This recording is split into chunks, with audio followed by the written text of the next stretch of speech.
Who would win the mega fight between Devin Haney and Teofimo Lopez? We all know it would be a big fight. We're here in the negotiations, but who would actually win? Let's get into it. Let's break down the boxing aspect of it and what each fighter, in terms of key details, what do they need to do to win? So to win for Teofimo Lopez, it's going to be simple. It's going to be have a good training camp. Don't have any distractions, you know, the personal life, everything. I think, you know, Teo's a busy guy. He's got a lot of problems. Busy man, and he's just got a lot going on outside of the sport of boxing, and I think that has hindered his ability to, you know, focus on the sport, get motivated for the sport, especially if it's not a big name. I said in another video that I think that Teofimo Lopez fights to the level of his opposition. So let's say there's not a big name, or, you know, it's a decent name but not the craziest name out there. He's not going to get that motivated to fight, and it'll show up in the ring on fight night. I just think Teofimo Lopez is that kind of fighter, and he still gets the job done, except against Kambosos. But for the most part, he still gets the job done, but some of those performances haven't been the best when the name wasn't that big. And at the time, Kambosos wasn't a big name, and we saw the outcome that we did. And ultimately, I think that against Devin Haney, he's going to have to time him, that positioning and the angles, and, you know, just the speed, the speed of explosiveness that Teofimo Lopez carries really has to be on display. He has to be very sharp against Devin Haney, but especially because I don't know for Devin, you know, what version of him we're going to get, because, you know, if you asked me before the Ryan Garcia fight, I'm saying Devin smokes Teo because he's a boxer and he's very difficult to hit. But if Teofimo Lopez studies that Ryan Garcia fight, does Teo just look for that left hook or maybe fake that left hook and throw a right hand and catch Devin Haney? There's a lot that Teo can do. It's all about what does Devin do. You know, if Devin fights on the back foot a little bit, is more slick and counters Teo, makes Teo become a counter puncher, when in actuality, you know, Teo looks good when he's countering the other fighter. I think that it's a tough night for Teo, and then that's the game plan that Devin Haney needs. He needs to be very slick. He needs to be evasive. The very slippery and fast Devin Haney that we're used to seeing before Ryan Garcia, and more importantly, he can't make it difficult on himself. In the Ryan Garcia fight, Devin Haney made it way harder than it needed to be. Not to say that it's easy to go in there and beat Ryan Garcia, even though a guy like Tank did it and made it look easy against Ryan Garcia, doesn't mean that it's an easy thing to do, period. And let's not forget to mention the rehydration clause in the catch weight. And people are going to say, oh, wait, but Ryan agreed to sign it. Yeah, because if he didn't, then there's no fight. So that's just the way the sport of boxing is. But, you know, going back to Devin Haney, I think that he's going to have to be very intelligent with it. He's going to have to be very smart, slick, and not get hit with anything crazy from Teofimo Lopez, because one shot from Teo could change it all. Because I'm not sure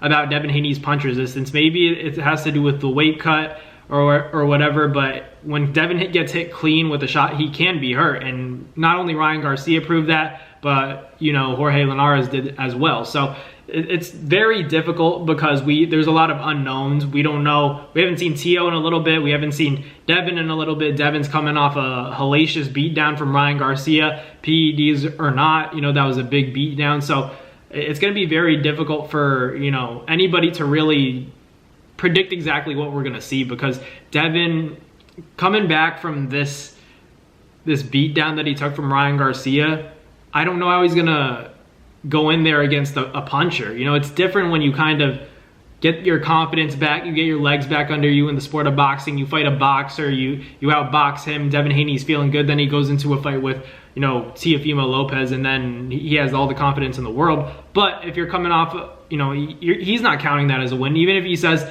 I'm still undefeated, he knows, and, you know, any competitor, any athlete is thinking, I got to get that back. Why do you need to get revenge? Because you felt like you did wrong. Why do you feel like you did wrong? Because you got punished in the fight. And that's why this is so important to Devin Haney. This is a very dangerous fight. If he wants to fight Teofimo Lopez in his return fight, I give him all the respect. I salute him. Take off my cap, but I'm not taking it off. But like, he really is taking a big risk, because most fighters, they get beat up in a fight.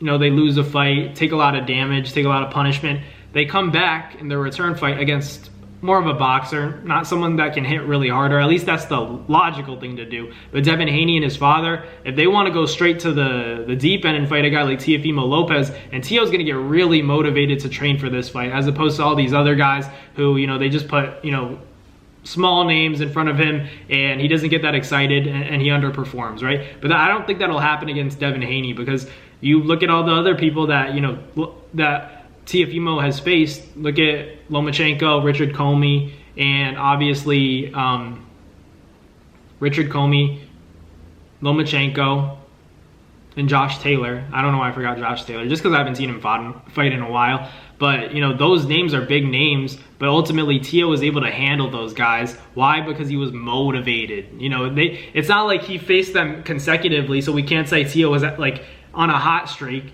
It was more so that he was so motivated to make that fight happen. So that's why it was exciting. That's why I think Tio really needs to get excited to make a big fight go his way.